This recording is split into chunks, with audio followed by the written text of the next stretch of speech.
Bonjour et bienvenue dans cette première vidéo dédiée à Plexflow AI. Il s'agit d'un concept innovateur qui vise à revoir et moderniser les façons de faire dans le domaine de la gestion immobilière. Dans cette première capsule, nous aborderons l'utilisation des listes de tâches intelligentes. Les listes de tâches intelligentes ont deux utilités principales. D'abord, elles permettent d'assurer un suivi quotidien structuré des tâches à réaliser en gestion immobilière, en vous indiquant clairement quoi faire, quand le faire et pour quel dossier.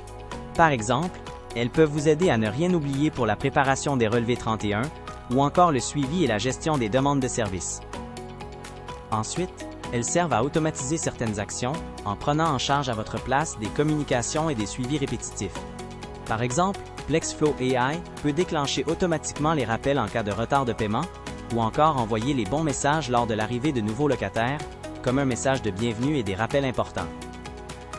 Pour configurer Plexflow AI, il est d'abord important de choisir si vous souhaitez appliquer l'automatisation des tâches sur le compte principal ou sur un sous-compte spécifique. Pour une utilisation optimale, nous recommandons de définir les paramètres sous-compte par sous-compte afin de bien adapter les automatisations.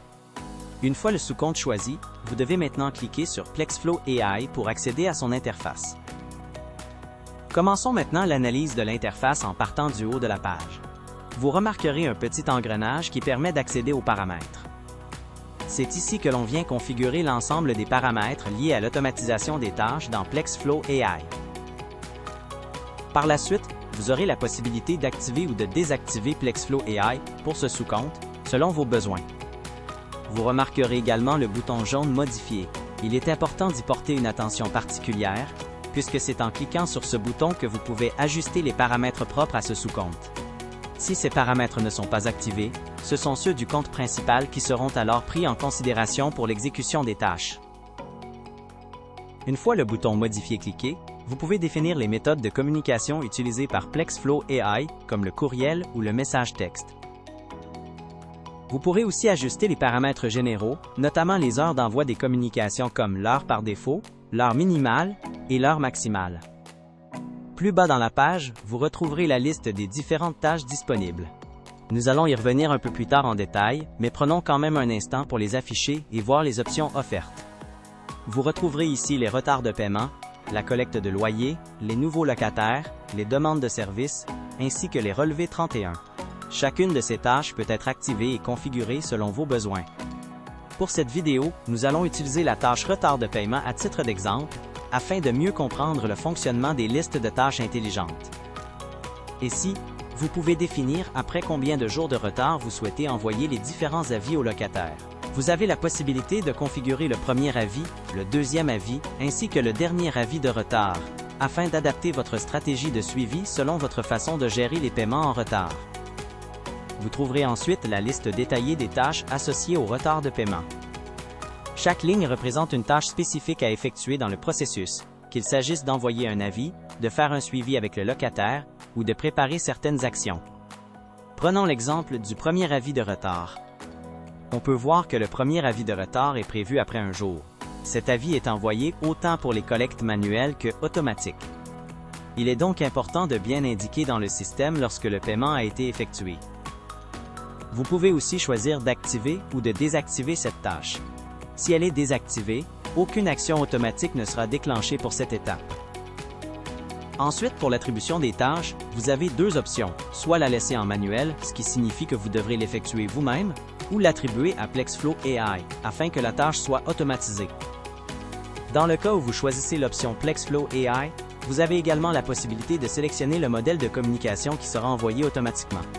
Pour ce faire, cliquez simplement sur le texte en bleu dans la section Communication. Une fois que vous cliquez, le modèle s'ouvre dans une fenêtre d'aperçu. Ensuite, après avoir cliqué sur le bouton en bleu avec le crayon, vous pourrez choisir le mode de communication, sélectionner le modèle et définir la langue associée. Si vous choisissez un nouveau modèle, vous devrez toujours configurer deux versions du message, une pour le courriel et une pour le SMS, peu importe le mode de communication que vous utiliserez ensuite.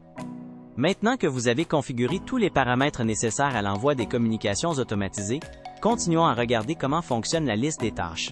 Par défaut, l'aperçu affiche les tâches prévues pour la journée courante.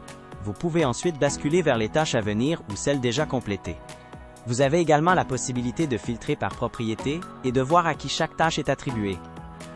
Finalement, vous pouvez filtrer les tâches selon leur type, que ce soit un retard de paiement, une collecte de loyer ou encore un relevé 31.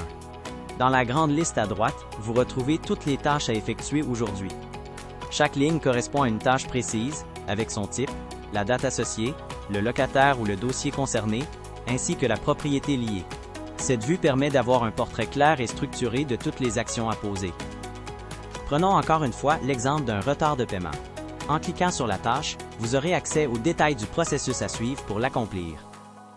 Une fois cette page affichée, vous aurez, en haut à gauche, les options pour compléter la tâche ou pour la reporter à une date ultérieure, selon votre situation. Une fois dans le détail du processus, vous verrez chaque étape, comme l'envoi du premier avis.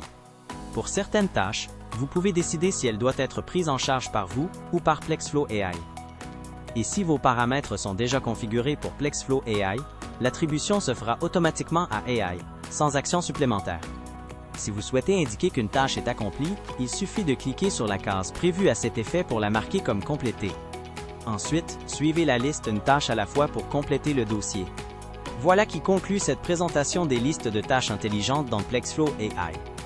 Dans une prochaine capsule, nous verrons comment le chat avec notre intelligence artificielle peut vous faire économiser du temps et vous aider à réaliser certaines tâches. Merci d'avoir suivi cette vidéo.